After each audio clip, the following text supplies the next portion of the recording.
შემოგვერთდა საბურთალოს მაცხოვრის ამაღლების სახელობის ტაძრის წინამძღვარი დეკანოზი კახაბერ გოგოტიშვილი. დილამშვიდობის მამა კახაბერ, დაგლოცოთ. დილამშვიდობისა ღმერთმა დაგლოცოთ. ნამა კახაბერ, სასაუბროთ ჩვენ შევარჩიეთ თემა, როგორც კახამ ამცნო უკვე ჩვენს მაყურებელს, რომ დავისაუბროთ ცხონების შესახებ. თუ რა არის ზოგადად ცხონება, რა არის ამისათვის საჭირო რომ ცხონდეთ? ყველამ კარგად იცის რომ ძველი ქართული სიტყვა და პირდაპირ ნიშნავს სიტყვით ცხოვრებას. დიახ. მაგრამ რა არის საჭირო ჩვენი სულის საცხონებლად? ამაზე გვესაუბრეთ. პირველ რიგში მადლობა მინდა გადაგიხადოთ მოწვევისთვის და ასევე მადლობა მინდა გითხრათ აი ასეთი საინტერესო თემისთვის, რადგანაც ცხონების შესახებ სწავლება არის ჩვენი უმთავრესი მიზანი ამ ცხოვრებაში, იმიტომ რომ ამ ქვეყნად იმიტომ ვიბადებით, რომ მომავალი ცხოვრებისთვის მოვემზადოთ, ანუ იმ საუკუნო სიცოცხლისთვის, რომელსაც ჩვენ ცხონებას ამ სიტყვას, ამ ტერმინს ვიყენებთ, ძველ ქართულად, რომელიც აი სიცოცხლეს ნიშნავს და მარადიულ სიცოცხლეს ღმერთთან. იმიტომ რომ მარადიული სიცოცხლე ადამიანს ღმერთისგან მიენიჭა მიუხედავად იმისა, ის რომელი სარწმუნოებისაც არ უნდა იყოს. ადამიანის სიკვდილი შეუძლებელია, რადგანაც მას შთაბერილი აქვს ღვთაებრივი სული, შეუძლებელია ის მოკვდეს. გარდაცვალება სხვა რამეა. არ გულისხმობ მე ხორციელ გარდაცვალებას, რომელსაც ჩვენ განვიცდით ადამიანები ცოდვის დაცემის შემდგომ, არამედ გულისხმობ, რომ ადამიანის დაბადება რა არის? არარსებობიდან არსებობაში შემოსვლა. მაგრამ არსებობიდან კვლავ არარსებობაში რომ გადავიდეს ადამიანი, ესეთი რამ არ არსებობს, რადგანაც მინიჭებული აქვს მას ცხოველს ყოფილი სული. ანუ ღმერთმა უწილა და მას თავისი მარადიული სული, რაც იმას ნიშნავს, რომ ადამიანი ამ ხრივ რომ კვლავ არარსებობაში გადაინაცვლოს, ეს შეუძლებელია, მაგრამ არის რომ შეიძლება ინატროს კიდეც ადამიანმა რომ კვლავ არარსებობაში გადაინაცვლოს, რადგანაც თუ მისთვის არ მოხდა მისი სულისთვის ცხონება არ მოხდა და მან ვერ შეასრულა ის მისია ამ ცხოვრებაში, რისთვისაც ის ამ არარსებობიდან იქნა გამოწვეული არსებობაში, ძალიან რთულად ხომ არ ვლაპარაკობ, რაღაცა მინდა რომ გასაგები იყოს ყველასთვის. ნამდვილად შეიძლება საოცნებო იყოს მისთვის რომ კვლავ არარსებობაში აღმოჩნდეს, რადგანაც იმდენად დიდი იქნება ტანჯვა, დიდი იქნება ის სინანული, რომელიც უკვე გვიანდელი სინანულია და აზრი აღარ აქვს ამ სინანულს, რომ რატომ არ გააკეთა ის, რაც ჰქონდა მას გასაკეთებელი. ანუ ცხონება გახლავთ ღმერთთან მყოფობა და ღმერთთან მყოფობა აქედანვე იწყება. ეს არ არის ცხოველისთვის მოცემული რაღაცა, იმიტომ რომ ცხოველი როგორც არ უნდა გავწორთნათ, აი ყველაზე ჭკვიანი ცხოველი რომ წარმოედგინოთ სულ რო რაღაცა მართლა ისეთ საქმეებს ასწავლიან ხოლმე, რაღაცა ლამის ადამიანის საქმეებს აკეთებდეს, მას ღმერთის არსებობაზე მაინც ხომ ვერ ელაპარაკები. აი როგორი ჭკვიანი ძაღლიც არ უნდა გყავდეს, ახლა მას ღმერთის არსებობაზე და სახარება რომ წაუკითხო, აზრი რა აქვს მითხარით, აი გაიგებს ამას, შეიმეცნებს რაღაცა მომავალ საუკუნო ცხოვრებაზე.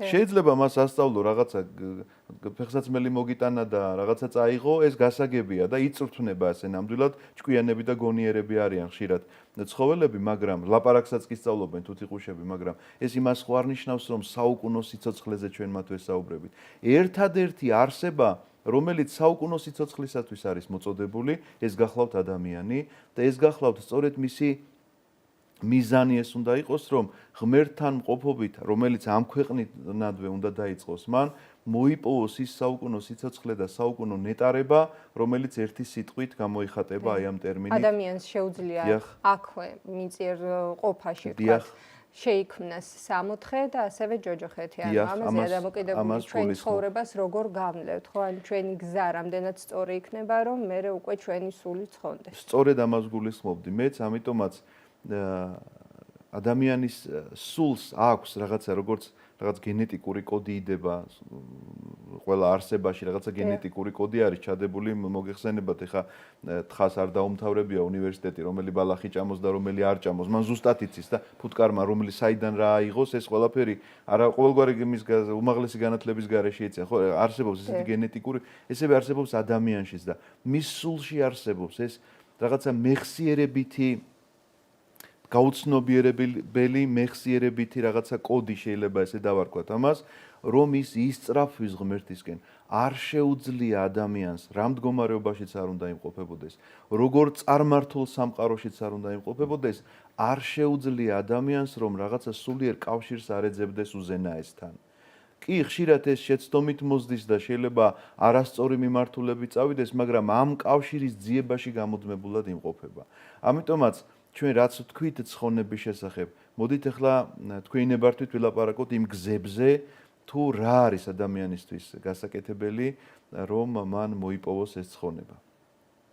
პირველ რიგში დავიწყებ მაინც იმით, რომ სულ რომ არნახული ღვაწლი გასწიოს ადამიანმა დედამიწაზე და სულ რომ თლად ისეთი სარწმუნოება მიიღოს, რომ მთების გადაადგილება შეეძლოს მას, იცოდეთ რომ ცხონების ღირსი ადამიანი მაინც არ არის.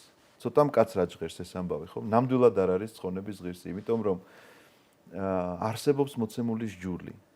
და აი ამ სჯულის შესრულებით ადამიანი ვერ ცხონდება, რადგანაც რომელი ადამიანი იცით თქვენ და გაგიგიათ რომ სჯულის ყველაფერი შეასრულა და არაფერი არ შეშლია.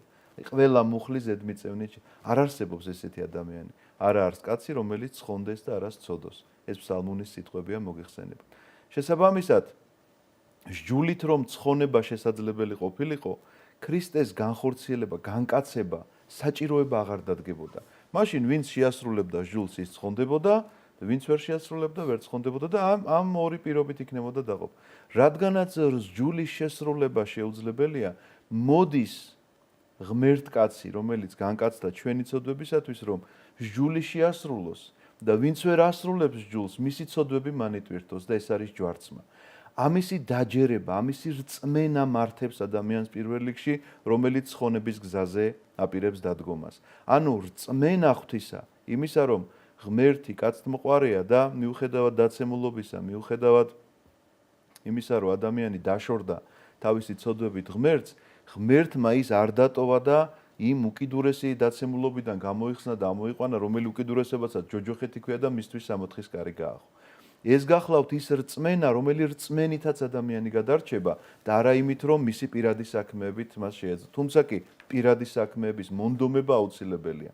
რამდენად შეასრულებ ეს სხვა რამ არის. და მივედით ახლა ერთ საინტერესო საკითხთან, რომ რა უნდა გააკეთოს მაინც ადამიანმა. გავიგეთ, რომ რაც არ უნდა გააკეთოს, მაინც არ არის ცხონების ღირსი და ეს ყველა შემთხვევაში ღმერთის მოწყალება არის მისი ცხონება, მაგრამ მისი მონდომება რაში უნდა მდგომარეობდეს. ეს არის ცოდვებისაგან განშორება პირველ რიგში, ანუ მას უნდა ზძულდეს ცოდვა და უნდა უყვარდეს ღმერთის სიკეთეები.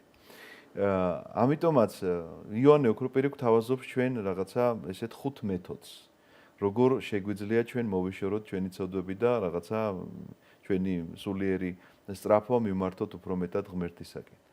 პირველი ეს გახლავთ აღიარება ცოდვებისა. ანუ 5-ზე შეიძლება ჩამოითვალოს ეს რაც უნდა გააკეთოს ადამიანმა.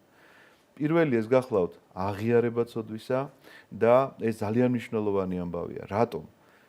ხომ გინახავთ ავადმყოფი, რომელიც არ აღიარებს თავის ავადმყოფობას და კვდება ამ ავადმყოფობას. აი არ მიდის საავადმყოფოში. ამბობს, რომ არა, მე არაფერი არ მჭირს. ამ დროს მას ძალიან ძიმე დაავადება აქვს, მაგრამ არ უნდა რომ ის დაინახოს რაღაცნაირად, არ უნდა ეს შეიმჩნიოს და ნამდვილად შეიძლება ფატალურად დამთავრდეს მისი ეს არაღიარება. აი მსგავსი გახლავთ ადამიანი, რომელსაც არ უნდა ცოდვების აღიარება. და როდესაც დადგება ამ ცოდვების წინაშე, დაინახავს ის ყველა თავის ცოდვას, უკვე გვიანი იქნება. ამიტომაც სანამ მას აქვს ეს დრო, უნდა გამოიყენოს ეს დრო იმისთვის, რომ მან უნდა აღიაროს თავისი ცოდვები. მეორე ნაბიჯი გახლავთ ის, რომ მან უნდა ისწავლოს შენდობა. ისწავლოს შენდობა, რადგანაც ფორმულირებულია პირდაპირ ჩვენს მთავარ ლოცვაში, მამაოჩვენოში, რომ მე ისე მომიტევე უფალო ჩემი ცოდვები, როგორც მე მიუტევებ ჩემ ცოდვებს, ჩემს წინაშე ცოდვებს. ანუ ისე მომიტევე, როგორც მე მიუტევებ. ეს გახლავთ ფორმულირება.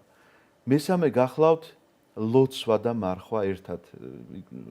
ითქმება ეს ორი სიტყვა, ლოცვა და მარხვა, რადგანაც ლოცვა გახლავთ საშუალება ღმერთთან ურთიერთობისა. და ღმერთთან ეს ურთიერთობა არავინ იფიქროს, რომ მხოლოდ ცალმხრივია. ეს ორმხრივია და ჩვენ ამაზე ხშირად გვისაუბრია. ორმხრივი ერთია რომ შენ ესაუბრები მას და ეს არის გამოხატული შენი ლოცვით, თქვა დაწყებული მოცემულობით რაღაცა კანონს კითხულობ თუ ფსალმუნებით განსაკუთრებულად, როდესაც ფსალმუნობს ადამიანი ეს განსაკუთრებულად ძლიერი ლოცვებია, მინდა გითხრათ და ხშირად ისმება ეს კითხვა, მამაო როგორ ვილოცო, ანუ რაღაცა მოთხოვნა აქვს ადამიანს, ყველას უნდა ახსოვდეს რომ წაიკითხოს ფსალმუნები, ფსალმუნებში ყველაფერი წერია. ღმერთმა ისედაც იცის ის შენი სათხოვარი, რასაც ითხოვ, ამიტომ ფსალმუნების წაკითხვით შენ შეგიძლია ილოცო ნებისმიერი ლოცვა, რომელიც ყველა ნებისმიერი სათხოვარი, რომელიც ღვთის წინაშე გაქვს აღსავლენი. ლოცვა და მარხვა გახლავთ ის ორი ფრთა ადამიანისთვის, რომლითაც ის შეიძლება აფრინდეს. რატომ ლოცვასთან ერთად მარხვა? იმიტომ რომ მე რაღაცას მარხვის დროს რას ვაკეთებ? აქ მხოლოდ გასტრონომიაზე ხომ არ არის ლაპარაკი. არის ის რომ მე რაღაცაში ვზღუდავ ჩემს მოთხოვნებს, ჩემი სხეულებრივ მოთხოვნილებებს ვზღუდავ, იმიტომ რომ სულიერს ვაყენებ უპირატესად. დიახ, სულს ამით ვწვრთნი, რომ თავისუფლება მოვიპოვო, სწორედ თავისი უფალი გავხდე, იმითი რომ სული ბატონობდეს ხორცზე და არა პირიქით, რომ ნებისმიერ მოთხოვნას ვიკმაყოფილებდე და ამით ხორცს ვაძლევდე მხოლოდ ფუფუნების საშუალებას და სულიერი მოთხოვნების ნაკლების მქონდეს, რა ქვია, დაკმაყოფილების სურვილი. პირიქით უნდა იყოს. ამიტომ ეს ორი რამ ერთად შეიძლება ითქვას, მესამე ნაბიჯი და მესამე საფეხურია. მეოთხე გახლავთ აუცილებლად მოწყალება. ამ მოწყალებას არ სჭირდება რომ იყო რაღაცა ბევრი ფულის პატრონი და მილიონერი და ან ბიზნესმენი და ან კიდე რაღაცა მაღალი თანამდებობის პირი, მოწყალება სჭირდება მარტივი რამ, თვალების გახელა. უნდა დაინახოს შენს ირგვლივ ადამიანები, რომლებსაც რაღაც სჭირდება. თუ მართლა ბევრი ფული გაქვს, შეგიძლია ამითი დაეხმარო, რა თქმა უნდა, მაგრამ თუ არ გაქვს, რითიც შეგიძლია ამითი დაეხმარო. ნახეთ, საშინელი სამსჯავროს ხსენების დღე, როდესაც დიდმარხვა იწყება და საშინელი სამსჯავროს ხსენების დღეს, სახარება იკითხება ასეთი: როგორ მოხდება ადამიანების განსჯა? მაცხოვარი პირდაპირ ესე იგავს სთავაზობს საზოგადოებას, რომ როგორც მწყემსიო განარჩევსო ცხვრებს და თიკნებს ერთმანეთისგან ცხვრებს მარჯვნივ დააყენებს, თიკნებს და ერტყვის მარჯვნივ დგომებს. შიოდა და მაჭამეთ. წყალი მწყუროდა და მასვით. შიშველი ვიყავი და შემოსეთ. საპყრობილეში ვიყავი მომინახულეთ, ავად ვიყავი და იზრუნეთ ჩემზე. აი ნახეთ, რომელი მოთხოვნა არის აქედან ისეთი, რომ რაღაცა შეუსწრებ. სადმე წერია, რომ გამოქვაბულში რატომ არ იყავი მუხლებზე დაჩოქილი 80 წელი თუ იცხოვრე 70 მინიმუმ? ასეთ რამეს ვერსად ვერ წაიკითხავთ. ანუ ღმერთი არასდროს არ სთხოვს ადამიანს ისეთ რამეს, რაც მის ძალებს აღემატება და შეუძლებელია. ნახეთ რა მარტივი რამ არის დაწერილი და შესასრულებლად ძნელი. ერთი პური თუ გაქვს, ნახევარი ვიღაცას უნდა მოუტეხო, ვისაც არ აქვს. და ორი მოსასხამი თუ გაქვს, ერთი უნდა მისცე მას, ვისაც არ აქვს. მამაკახაბერ. აი ამაზეა ლაპარაკი. დიახ. მნიშვნელოვანია ჩვენ საუბრობთ ცხონებაზე და უმრავლესობას რო ვკითხოთ, ვისაც მინიმუმ აღიარებს, რომ ქრისტიანია ან ღმერთის წამს, მას უნდა ცხონება. ანუ ყველას უნდა დამკვიდრება სასწაულში, მაგრამ გააზრება იმისა, რას ნიშნავს ცხონება და რატომ გვინდა ცხონება, იმიტომ რომ აი ჩემ თავზე ვიყო, თუ მე მინდა ცხონება, მაშინ მანო ვიზრუნო იმაზე, რომ ცხონდე, ხო? მინიმუმ ის ყველაფერი გავიაზრო. მაგრამ ხშირად არის რომ მე მინდა ცხონება, ანუ როცა გარდავისვლები გამიგია, რომ კარგი ყოფილა იქ, სადღაც, მაგრამ აქ არაფერს არ ვაკეთებ ამისთვის. ანუ გააზრება, იმიტომ რომ ზოგადად სარწმუნოებაში, ქრისტიანობაში ძალიან მნიშვნელოვანია გავიაზროთ, რატო ვაკეთებთ, რომ ამის შედეგი მოყვეს და არ იყოს უბრალოდ ფუჭი. რა თქმა უნდა, გაუაზრებლად ამისი თქმა მე მინდა ცხონება, იცით რას ემსგავსება? ახლა მე რო ვთქვა, რომ მე ძალიან მინდა რაღაცა ჩემპიონობა რაღაცა სპორტში და არანაირ ვარჯიშს არ ვასრულებდი ამისთვის რაღაცა ვთქვათ სირბილის ვაპირებდე, სირბილში გამარჯვებას ვაპირებდე და არანაირი წინა მოსამზადებელ სამუშაოებს არ ვაკეთებდი, იმიტომ რომ იქ ხო სპორტსმენები როგორ ემზადებიან, გარდა ფიზიკური დატვირთვისა, კვებითი რაღაცა რაციონი თავისი აქვს შედგენილი და დღის რეჟიმის აქვს. აი ესეთი გახლავთ ადამიანს თუ რაღაცა უნდა შეუძლებელია რომ მხოლოდ მინდა თქმით მიაღწიო იმ მიზანს, რომელ მიზანსაც დაისახავ. ნებისმიერ სამეცნიერო იმაში თქვათ მოღვაწეობას აპირებს სფეროში თუ არ აქვს მნიშვნელობა თუ სპორტში თუ ნებისმიერ სხვა მეომრობას აპირებს, შეუძლებელია რომ ის არ წრთვნიდეს საკუთარ თავს ამისთვის. ასე რომ ცხონება მინდა, სურვილი კარგია, მაგრამ ამას ჭირდება რაღაცა ნაბიჯები. პირველ რიგში ძალიან დიდი სურვილი ამისა. სურვილის გარეშე შეუძლებელია. ამიტომ ის ზემოთ ჩამოთვლილი რაღაცა 5-მეხუთე სიმდაბლეა, სხვათა შორის ამაზე ცოტა ქვევით მოგახსენებთ. რასაც იოანე ოქროპირი გვასწავლის, ეს გახლავთ ძალიან კარგი მიგნება იმისა, რომ როგორ შეიძლება წვრთნა შენი საკუთარი თავი იმისთვის, რომ ცხონებისკენ ილტოდე და ცოდვებს შორდებოდე და ღმერთს უახლოვდებოდე. სურვილი უკვე მნიშვნელოვანია, რაც თქვენ ბრძანეთ, ანუ თუ გვაქვს შენ ცოცხალი ესეთი დიახ. მონდომებული სურვილი შეეცდები და თასაც იწირავს ღმერთი, მაგრამ არის ესეთი კატეგორიაც ცნობილი კრეხელური სიმღერებიც არსებობს. ერთხელ გავჩნდი ახლა ამ ქვეყანაზე და მე რა ვიცი იქ რა იქნება, კაცო, მეორედ ხო არ მოვდივარ და აქ ვაკეთო რაც იმენა და იქ მე იყოს. აი ეს დამოკიდებულებაც არსებობს სამწუხაროდ, იცით როგორ არის, რომ ეშმაკის მთელი მცდელობა რომ ადამიანი აცდუნოს ვიღაცას გონია რომ ახლა ეშმაკი რაღაცა ერქებით და ჩლიქებით გამოუჩდება და შეაშინებს. არა, ასეთი რომ დაინახოს, რას ლაპარაკობ? პირდაპირ იცი რა უნდა დაუჯერო. გადარაჯებულია სწორედ ეს მიღურადებულია, როდის დაუშვებთ შეცდომას. მთელი მისი მცდელობა არის ის რომ დაგარწმუნოს რომ ეშმაკი არ არსებობს. აბარა. და ამიტომ შემოაქვს რაღაცა ისეთი სწავლებები, რომელიც სწავლებითაც თითქოს ამარტივებს ჩვენს ცხოვრებას. აი მაგალითად, ღმერთი ხომ მოწყალეა და ამას მაინც მაპატიებს. კაცო, ღმერთი არის ნამდვილად მოწყალე და ნამდვილად გაპატიებს, მაგრამ შენ უნდა გინდოდეს რომ გაპატიოს. თორე ესე წეღან რასაც ვამბობდით რომ მინდა რაღაცა, მაგრამ არაფერს არ ვაკეთებ, არა, უნდა ვაკეთებდი ამისთვის რაღაცას რომ მე მაპატიოს და რომ ვაკეთებდი ამისთვის სულ ცოტა მეც ვიღაცისთვის შენდობის მიცემა უნდა შემეძლოს. ხომ რაღაცა ერთი მარტივ ელემენტარულს ვამბობ. თქვენ რომ ჩამოთვალეთ რა არის საჭირო სული საცხოვნებლად, პირველად დაიწყეთ აღიარებით. ერთია რომ ადამიანმა შეიძლება აღიაროს თავისი შეცდომა, მაგრამ მეორეა რამდენად გულწრფელი არის ის ამ აღიარების დროს და რაც მთავარია, რამდენად განიცდის ამ ყველაფერს და რამდენად გააჩნია სინანული. სინანული ერთ-ერთი უმნიშვნელოვანესი არის იმისათვის, რომ ადამიანი ცხონდეს, ხო? რა თქმა უნდა. თუმცა კი აუცილებლად გიპასუხებთ, მინდა რომ დავამთავრო კახას ნათქვამი და რათი კატეგორიები ნახეთ როგორ იყოფა. ერთნი არის ანუ მაინც ყველაფერს გვაპატიებს. არის მეორე კატეგორია, რომ თავარია ზნეობრივად იცხოვრო და დანარჩენი არაფერი მეტი არ არის. ანუ ეკლესიის თქვა საჭიროებას უარყოფს. არიან კიდე სხვადასხვა კატეგორიის ადამიანები და ყველასთვის პასუხი შეიძლება იქნას გაცემული. ქრისტეს გარეშე ცხონება შეუძლებელია. ქრისტეს გარეშე ცხონება შესაძლებელი რომ ყოფილიყო არ განკაცდებოდა და ჯვარს ერეცმეოდა. ამიტომ შეუძლებელია შენ თქვა რომ მე მხოლოდ ჩემი ზნეობრივი და მართლაც არსებობენ ადამიანები, რომლებიც ზნეობრივად ძალიან გამართულად ცხოვრობენ. არავინ იფიქროს, რომ მხოლოდ ვინც ეკლესიაშია, ისინი ცხოვრობენ ზნეობრივად. პირიქით, შეიძლება ნახოთ ეკლესიაში მცხოვრები ადამიანი, საერთოდ ვერ იცავდეს ზნეობრივ კანონებს და ძალიან დიდ ცოდვებში იყოს ჩაფლული, თუმცა კი აღიარებდეს ამას და კვლავ ეკლესიის წევრად რჩებოდეს. ვერ დარჩება ეკლესიის წევრად ის, ვინც არ აღიარებს ამას და ვინც ამბობს, რომ ეს ცოდვა არ არის, მე ასეთი ვარ, სუსტი ვარ და უნდა შეეგუოთ. არა, არ უნდა შეგვაგუოს მან თავის ცოდვას. მას სინანული უნდა კონდეს და ამ შემთხვევაში რჩება ის ეკლესიის წევრად. მაგრამ არის ადამიანი, რომელიც ამბობს, რომ არავითარი აღიარება ამას არ სჭირდება, მთავარია მე ზნეობრივად ვიცხოვრო და ცხოვრობენ ნამდვილად ზნეობრივად, მაგრამ ეს საკმარისი არ არის და რატომ? მთელი ებრაული საზოგადოება ჟულის მიხედვით ცხოვრობდა. მაგრამ ქრისტეს გარეშე თუ მოინდომებ რაიმეს გაკეთებას, აღმოჩნდები იმ მდგომარეობაში, რომ ქრისტეს კვლავ ჯვარს აცმევ. რადგანაც მათ ვერ მიიღეს ის და მეტი მხილება რაღა უნდა ყოფილიყო, ყველა წინასწარმეტყველება, რომელიც ზეპირად იცოდნენ, მათ თვალწინ აღსრულდა. მაგრამ მიუხედავად ამისა, ასე მოხდა. რაც შეეხება გულწრფელობას. ადამიანი რასაც აკეთებს, თუ გულით არ აკეთებს, ეს ყველაფერს ეტყობა. ხო მართალია. აი თქვენ დიასახლის იბრძანდებით ოჯახის და სახლში საჭმელს გულით თუ არ გააკეთებ, ისიც გემრიელი არ გამოვა, თუმცა კი ყველანაირი ის საშუალება რაღაცა რითიც აკეთებდით გუშინ იგივენაირად, იგივე დოზებით გაუკეთეთ, თქვათ, მარილი იყო თუ წიწაკა, მაგრამ ისეთი გემოსი არ გამოდის, თუ ეს ამაში გული და სული არ არის ჩადებული. ხო მართალია? კი, ასე. ესეთი გახლავთ ნებისმიერ საკითხთან დამოკიდებულება.